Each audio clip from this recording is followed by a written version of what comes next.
standing in a stream somewhere, fly fishing, and hopefully dry fly fishing with a very small weight rod, and trying to hunt a fish that I respect greatly. I'm either doing that or I'm out on my boat somewhere and figuring things out on the water. Because somebody told me a while ago when I first bought a boat that when you go out on the boat, you choose to go off the grid, and you really do. So this sounds really, really cornball, but I think it's Mike.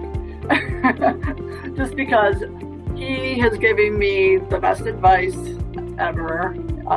He's been, as much as I complain about him, he's a great supporter, and I really do see much wisdom in what he has to say and how he looks at situations.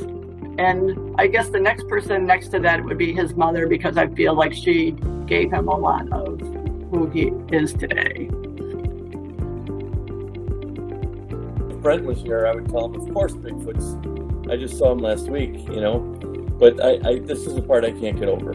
If Bigfoot exists, how come people have never found the body of a Bigfoot that has passed away? And, Brent says it's magical and they bury themselves, when they know it's going to happen. And I'll go with Brent's answer, okay, because I want to believe too. So Brent, yes, I do believe in Bigfoot. I think that he just doesn't want to come out and show himself to everybody because not everybody is worthy of seeing Bigfoot. We used to have people over our house for, the big holidays, Thanksgiving and Christmas. And the family tradition, believe it or not, was I used to make Brussels sprouts every year, and nobody in the family ate them. So I would make a very moderate amount. And I make them a special way. I was taught by a retired CEO of Swagelok years ago how he made Brussels sprouts. And I would make them the same way. And I got people to try them one year, and the next year they were gone. And, what turned into, what started off as, I'm not eating those things, they taste like dirt. To future years, I made these huge batches of Brussels sprouts, and they were gone. Well, right now, I would say it's running. I have found running, especially since COVID, very therapeutic, just to get out. And I love being outside. So being outside, seeing things. You can go to any city in the world and go for a run and see things, take it all in. I'm the guy that wakes up every morning and I have a song in my head. And it's a different song every day. And it I don't know why, but I'm a music person. I try to play guitar. I haven't played in a while, but I always have a song in my head. And if I would say any song should play when I walk into a room, it should be Whiskey Before Breakfast, played by Doc Watson. It is a bee. If that's an animal, it's an insect technically, but it is a bee, and part of it is because I love the concept of bees and how they help humanity, and I also love bees, how they all work together, and that they're able to fly, and that they hang out in flowers, which are beautiful and they smell amazing. Like people say, oh, what do you get excited about? What motivates you? And I realized a long time ago in my career, what motivated me the most was learning new things. And when I get involved in something, I kind of like the feeling that I'm in it with a group of people, and I know the least amount of everyone that I think is in the room. And that motivates me to go learn. I don't like looking at feet. Like if people are wearing, I don't really like sandals because I hate looking at toes. so I think that's it.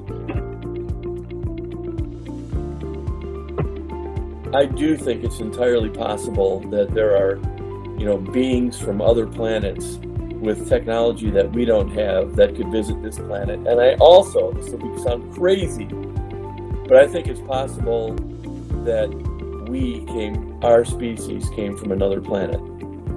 And it makes me wonder, like with Elon Musk, building this mission to Mars, and he wants to, populate Mars. Did somebody else, many hundreds of years ago or thousands of years ago, did some other civilization come to the Earth and start to populate it? I want to do something that I would really enjoy, and so one of those things is interior design, and the other, and I think I want to focus on color consulting, because like I walk around my neighborhood and these people have their doors painted the entire wrong color, and I want to knock on their door and say, your house would look so much better if it was red, if the door was red rather than blue or something like that.